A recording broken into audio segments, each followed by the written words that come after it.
రోహిణి కార్తె ప్రారంభం కావడంతో భానుడి ప్రతాపం రోజురోజుకు పెరుగుతోంది.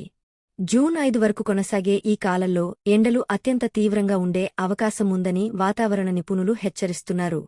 ముఖ్యంగా మధ్యాహ్న సమయంలో ఉష్ణోగ్రతలు ప్రమాదకర స్థాయికి చేరుకునే అవకాశముండటంతో ప్రజలు అప్రమత్తంగా ఉండాలని సూచిస్తున్నారు.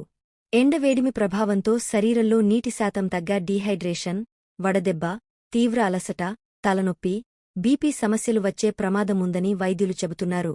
చిన్నపిల్లలు, వృద్ధులు, గర్భిణీలు, అనారోగ్యంతో బాధపడుతున్నవారు మరింత జాగ్రత్తగా ఉండాలని సూచించారు. ఉదయం 11 గంటల నుంచి సాయంత్రం 4 గంటల వరకు అత్యవసరమైతే తప్ప బయటకు వెళ్లకూడదని హెచ్చరించారు.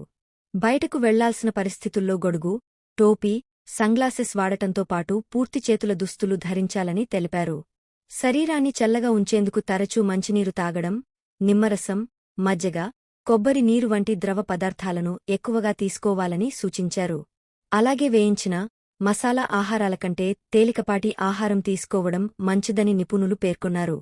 ప్రజలు ఎండ తీవ్రతను తేలికగా తీసుకోకుండా ఆరోగ్యంపై ప్రత్యేక శ్రద్ధ వహించాలని వైద్య నిపుణులు సూచిస్తున్నారు.